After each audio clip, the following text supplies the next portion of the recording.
Do you think that after what you did to Han, we're going to trust you? Here's your look at the Hot Toys. This is the Star Wars Bespin Princess Leia.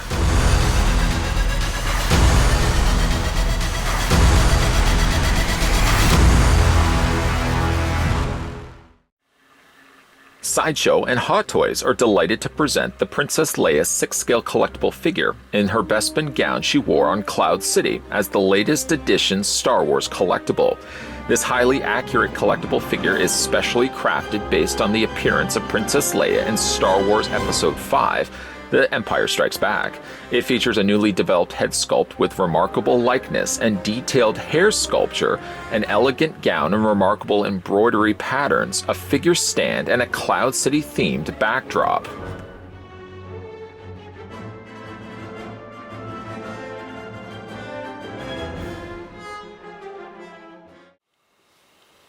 Before we get a closer look at this stunning likeness of Carrie Fisher, the first thing we're going to do is figure out how tall the Hot Toys Bespin Princess Leia stands.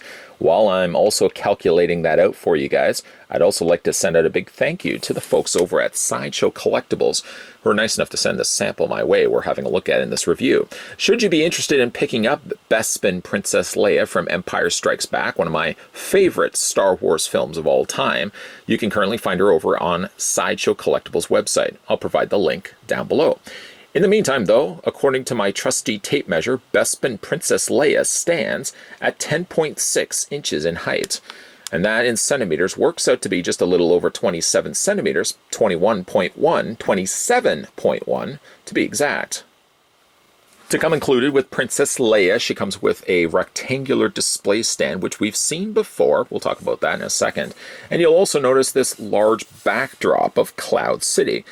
Don't worry though, if you are interested in picking this one up for yourself and maybe don't have the necessary space to house a figure with all of this backdrop, you can quite easily detach it. It comes in two separate pieces and it's attached very strongly by a magnet. You wouldn't want to tip it back because the magnet's not going to stand that strong, but certainly in a standing position, the backdrop is not going to go anywhere. I'm glad they actually went the route of using magnets, a very clever way to not disrupt the sculpting on the back of the base. This also allows them to use the same bases that they've used in previous instances. Again, you'll see what I mean. So we'll have a look at the backdrop in a second, and then we'll first focus our attention on this, like I said, rectangular base that has been released with other 6-scale versions of Star Wars characters. The thing that is familiar about it, if we go ahead and just take the neck off for a second, again, you've got this index card sized deco, which is basically the floor from Cloud City. When you remove it, though, you're treated to the same flooring display stand as we've seen with all the other instances of 6-scale figures, like Luke Skywalker, for example, just to name a few.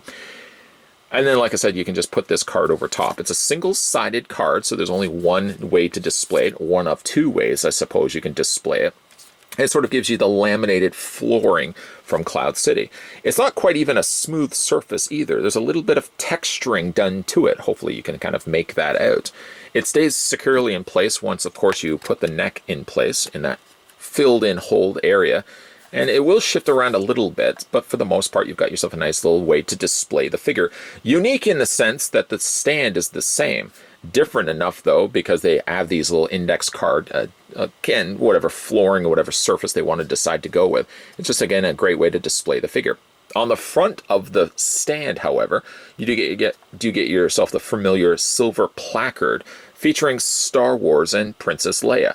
In this case, it doesn't actually say Bespin Princess Leia. I don't feel like it would necessarily need to anyways, but it does say Princess Leia, and that's more than enough for me. Keeping the stand in frame for the time being, we'll have a look at the wall that can be attached to the back of the stand by the previously mentioned magnets. The front will depict the wall from Cloud City, a nice pastel white, very crisp to look at, and certainly would allow a figure like Princess Leia to stand out when you have this in the backdrop.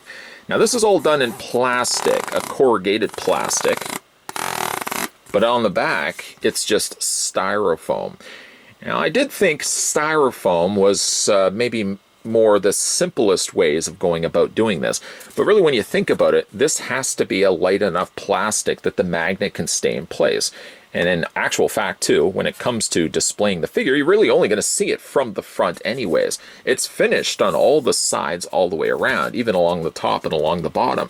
So even though the material on the back is not as interesting as perhaps the sculpting on the front, I don't think you would want to pull this off in solid plastic. It would increase the cost of certainly of the figure itself because, again, you're using the full material plastic for a thickness of this size. And it also makes it light, too. So while it is, like I said, styrofoam, I think it's the best way that they could have gone when it comes to displaying the figure. Because after all, again, you're really only going to see it from the front anyways. Now, sadly, Princess Leia doesn't come with much in the way of accessories. She only comes with a pair of interchangeable hands, we'll talk about that in a second, and some appreciated extra pegs. You never know when these may come in handy. The only other thing that she comes included with is an instruction guide, which is so simple. In fact, it's just a 2-page spread. It tells you what the figure is on the one side, just some cautionary measures that you should take, not to remove the fabric, the clothing of the figure, and then on the other side, how to safely adjust the figure's head. But other than that, she doesn't really come with a whole heck of a lot. Now, I was trying to really think in my mind, what would I have included with Princess Leia? And Princess Leia is specifically from the Bespin Cloud City. In this particular outfit, I don't know if I would really have included much. You could have given her like a stormtrooper blaster. But at the end of the day, I don't really think she needed all that much. She's a nice enough looking figure, and the price, I think, reflects the fact that she doesn't have a lot of accessories to come included with her. So again, while she doesn't come with a whole lot, other than perhaps these interchangeable hands, that's about, again, all I feel like the figure necessarily would need in the first place. It really boils down to what you would display with the figure. If you're drawing a blank when it comes to Bespin Princess Leia, for example, maybe you are getting the accessories you would want in the first place. She does come with a pair of kind of somewhat gripping hands. Ironically enough, she doesn't grip anything because she doesn't come with any other accessory, but the hands itself are something different that you can swap out versus the defaulted relaxed palms that are currently in the sockets of her forearms. So we'll start having a look at the figure by first focusing on this brand new head sculpt exclusive to Bespin Princess Leia. Very faithfully recreating the late actress Carrie Fisher, reprising her role, of course, in Empire Strikes Back, in a brand new look. She has several looks in Empire Strikes Back. This is the one, of course, where she's on Cloud City, and of course we know how things go with her in Lando Calrissian. But I'm really happy with how this face looks. It does, like I said, capture the likeness of Carrie Fisher. Part of me is also seeing a little bit of Millie Bobby Brown, and that's a compliment to Hot Toys, because a lot of people on the interweb, you could look that up and see how many people have made the connection between a younger Millie Bobby Brown and a younger Princess Leia. And while I'm certainly not advocating the idea of Millie Bobby Brown playing Princess Leia in a standalone film, we know how successful that went with Solo. It's definitely something to consider if they ever went and decided to do early stories of Star Wars. I would most definitely pick her in a heartbeat to, like I said, not necessarily reprise the role of Princess Leia, but certainly give us what Princess Leia would have been doing before the years of A New Hope. Overall, really happy with how the head sculpt looks. You can see there's little strands of hair on either side of her head. You want to really be careful moving these because they could get clipped across the collar of her cape. That's a whole lot of C's, and these could probably pop off, so be a little bit careful of those. But it's those little extra areas that leave away from the face that you appreciate the extra little details that they add to these pieces. Get a good close-up look, for example, at her face. See the slight imperfections of the paint? That is really something that Hot Toys are good at doing. Not only do you get a really good head sculpt on these, but like I said, it's those small little imperfections to her skin that get pulled when it comes to painting these pieces that really give them more a lifelike look. And Princess Leia here is very well crafted and definitely looks exactly like Princess Leia from the film. Princess Leia goes through several different costume changes over the course of Empire Strikes Back. I'm sure it was relieving as well for actress Carrie Fisher to find out that she was going to be trading out the more traditional whites in favor of something a little bit more colorful that she gets in her Bespin outfit. The outfit is essentially a two-piece, in the sense that she has a long-sleeve tunic top, with more like a dress, which is divided off here with a sash belt. The coloring on it is very much like a very warm wine pink, which is very soft to the touch. Now, that carries its way down to a pair of pants, slacks of the similar material. Why I say it's actually a two-piece, while she does wear this cape. It's described as a cape, but I feel it's almost closer to being a cloak. It's actually one piece, or in the sense that it's attached, it's sewn, see right there, sewn to the actual top. So you really don't want to remove this. Be very careful when you're pulling the cape away from the torso that you don't inadvertently tear the seam that's been sewn, like I said, in the shoulder sections. The tailoring is very quite clean. The stitch work is very clean to this piece. Never something that Hot Toys slips when it comes to their releases. I mean, if you get a gander at all the detailing that they put on the back of the cape here, which again, I feel it's closer to being more of a cloak. It's very intricate, the seam work, which I feel has actually been more printed on in place. It's not been sewn instead. I feel like it's actually been printed on the material itself. And one thing I wasn't expecting is the bottom of the cape actually has a wire frame. I don't really know why you would necessarily need to position and move this in different ways. I mean, naturally, I would just want the cape to run straight down, drape in the way and fall the way it naturally should drape. But I guess if you wanted to, you could adjust the wireframe down below. It's basically only from this end and all the way around the bottom section. It doesn't seem like it's anywhere else. Up at the top there, it just seems like it's just a regular seam. So really down here is the only area where you can actually pose the cape if you really wanted to.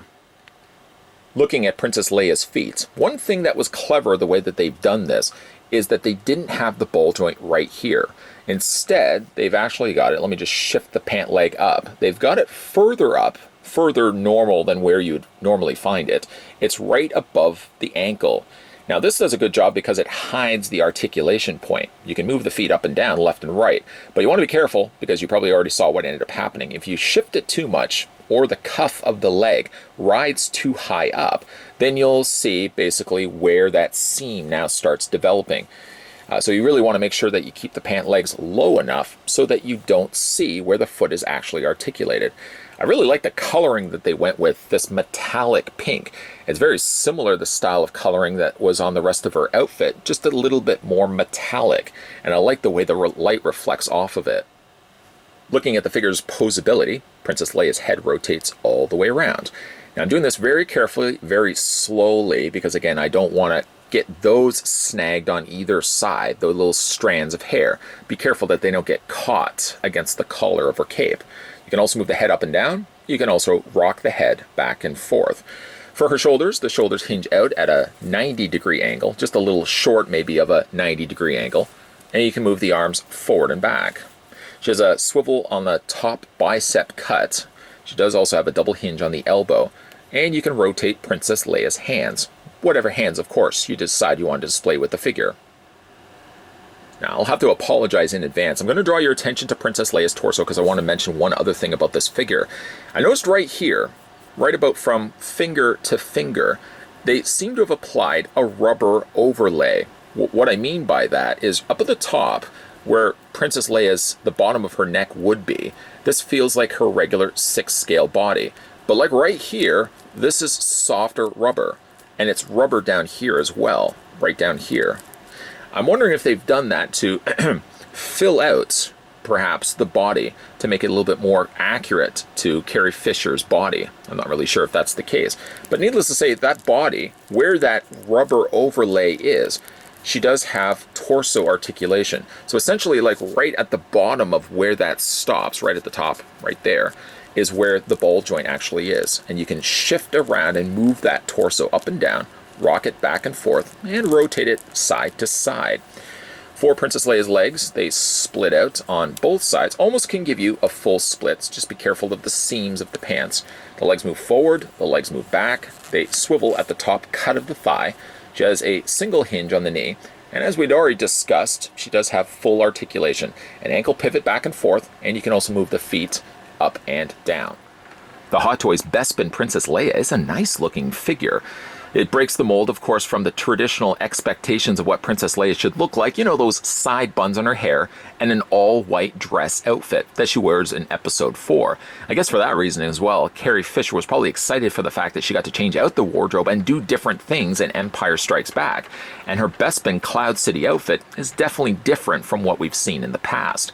The Hot Toys release of her is a nice rendition of how she appears in Episode 5, Empire Strikes Back, and even though sadly she doesn't come with any real accessories to speak of, interchangeable hands are good and fine, but she doesn't come with anything else other than that. As an added bonus at least, she does come with that backdrop of Cloud City, which I left off here in final looks simply so you can get the full turnaround of the figure. She's very intricately detailed when it comes to the tailoring of her costume, and get a good gander at the work that they put into the cape itself. I think of it more as a cloak than a cape, but that's just me. If you guys are interested in picking this one up for yourself, it's currently available over at Sideshow Collectibles website. The good thing about ordering through Sideshow Collectibles, and why I've used them in the past, is the fact that you can use installment plans. If the outright $200 plus price point for Princess Leia is a bit staggering for your wallet, don't worry, you can also use, like I said, those installment plans. Pay a little less than that every single month until Princess Leia is fully paid off, and then she can be delivered right to your door.